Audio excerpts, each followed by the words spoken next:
The most famous stories in English history centre around some of the most incredible and scandalous kings and queens that have sat on the throne of England or Britain. If you ask anyone today to name a king of England, chances are they will say Henry VIII, the infamous overweight monarch who had 6 wives, of which 2 of them were executed on the king's orders. It's estimated that during Henry VIII's reign, around 70,000 were executed, most in public for crimes, with many of this occurring due to Henry's break from Rome. Some other of England's kings, like Henry, have gone down in history as rather brutal rulers, for example William the Conqueror. Following his successful Norman conquest, after defeating Harold Godwinson during the Battle of Hastings in 1066, he went on to rule over England, his newly conquered territory, with fear. He established Motte and Bailey Castles to scare his population into submission, and also went further with the harrying of the North, a horrific event that is estimated killed 100,000 people. William brutally ravaged the north of England, killing civilians and burning down towns, and even went further, planting salt in the fields so all the crops would fail and the people in the north would starve. It wasn't just the men though who gained a brutal reputation. Elizabeth I, who is considered by many to have been one of the greatest monarchs England has ever had, savagely ordered many executions.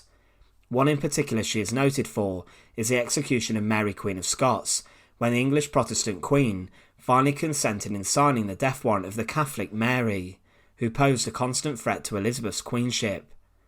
However, one thing that all of these 3 monarchs have in common is rumours and stories that have emerged about their deaths and funerals. William the Conqueror, Henry VIII and Elizabeth I all allegedly exploded during their funerals or shortly after they died. So join us today as we look at the exploding kings and queens of England. And remember to support our channel, please make sure to subscribe. We'll first begin by discussing William the Conqueror. Initially he was born out of wedlock, gaining an unfortunate nickname, but later on he became the Conqueror, the man who solidified his military might with the successful taking of England. He had been the Duke of Normandy, but during his reign he is noted for being a man who wished to find out everything within his new country. He issued the Domesday Book, a huge survey of England so he could work out taxes and what he actually had oversight over. Now when he reigned he forged close ties between England and France and destroyed the Viking influence in England known as the Danelaw. His harrying of the north, as mentioned, was incredibly savage, burning villages and crops and slaughtering animals and people. In fact, people were so desperate they even resorted at times to cannibalism because of William's actions. As his country starved, William himself ate like the king that he was, and he had huge feasts within his royal court. In 1087, after reigning for around 20 years, William's eating would prove to be his downfall. He gained a huge amount of weight, and as he got older he got larger. Whilst he was in France campaigning against his son, he was injured when his horse reared up, surprising the King of England and thrusting the horse's saddle into his abdomen. The impact was so severe that it punctured his intestines and he was mortally wounded. William then travelled to Rouen and he spent 6 weeks in agony, surrounded by his knights and clergy, before he finally passed away because of the injury. It was alleged that on his deathbed he admitted his terrible deeds, saying, "I treated the native inhabitants of the kingdom with unreasonable severity and caused the deaths of thousands by starvation and war, especially in Yorkshire. In mad fury I descended on the English of the north like a raging lion and ordered that their homes and crops with all their equipment should be burnt at once, and their great flocks and herds of sheep and cattle slaughtered everywhere." On September the 9th, 1087, William died, and his funeral was hastily arranged. No one who attended on the king during his life was there to make sure he was buried, and he sorted his funeral out himself and organised the embalming process, funeral process, and other aspects before his death. His coffin would be carried to the port on the Seine River, and then transferred to a boat where it would land at Caen. However, the trip was around 70 miles long, and it took a long while, and as the corpse made its way to Caen, bacteria in the king's gut leaked out into the rest of his body, and this caused body and tissue to decompose at a rapid rate, thus filling the king's body with a horrific gas.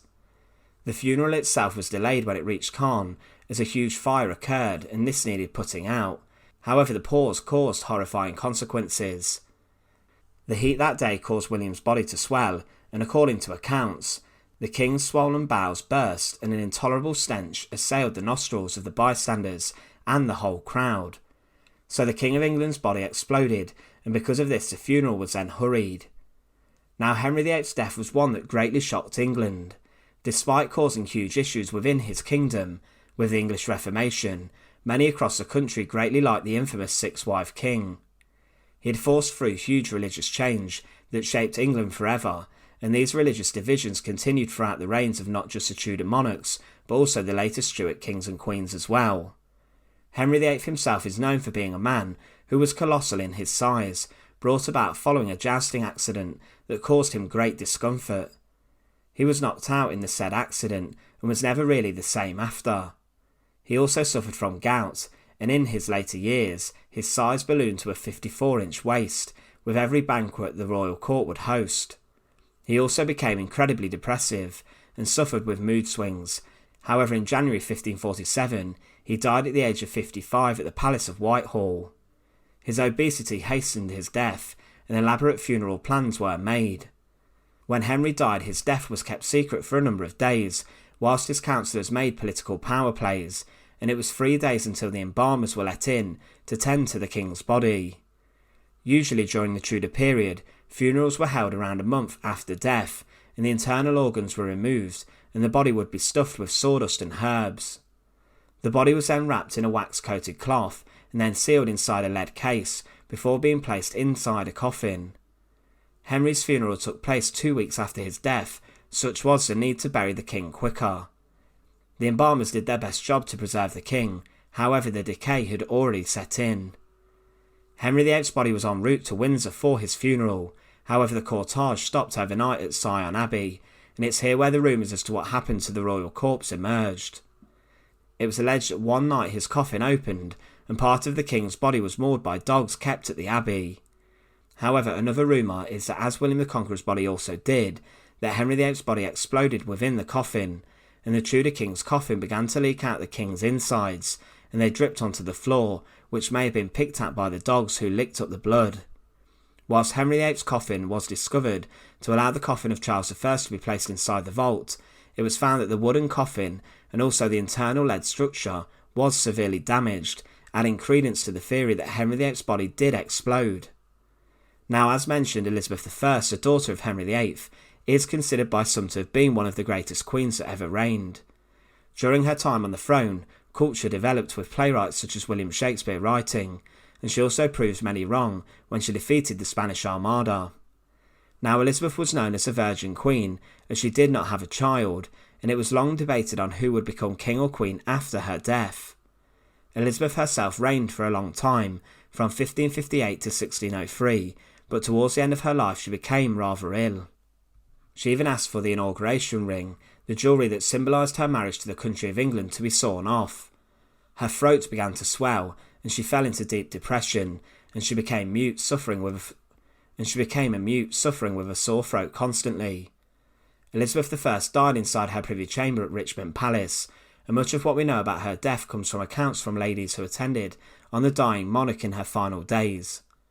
Elizabeth before death made it clear that she did not want to be disemboweled like her father was, and like was customary at the time, but after her death Robert Cecil ordered the surgeons to do so. The Queen was then embalmed, and her body laid in state at Richmond inside the chapel for a few days, before being transferred to a barge to be taken to the Palace of Whitehall. However, during the journey things went wrong. Elizabeth Southwell described that her coffin was covered in velvet and was watched every night by ladies in waiting for hours. It was said the Queen did come to Whitehall by water, and the oars at every stroke did tears let fall. Southwell then reported how there was a loud crack coming from the coffin, and that Elizabeth's body and head broke open from the build-up of gas as her corpse rotted. Allegedly, the sheer force of the explosion splintered the wooden cloth, and people said how it might have been worse if the body had not been opened and disemboweled, as Elizabeth I wished. After this, the funeral did continue, and eventually Elizabeth was laid to rest. So the stories of exploding kings and queens of England are incredibly interesting, however some are subject to speculation. Despite the gruesome tales of their corpses, these three monarchs changed the face of English history forever, and the tales of horrifying gory explosions just add to the lore and mystique about specifically these three monarchs. William, Henry and Elizabeth, after all, were incredibly important to the canon of English history, however sometimes were remembered for their brutality, more so than the changes they made to their country. Once again, thanks for watching. To support our channel, please make sure to subscribe, and once again, thank you so much for watching.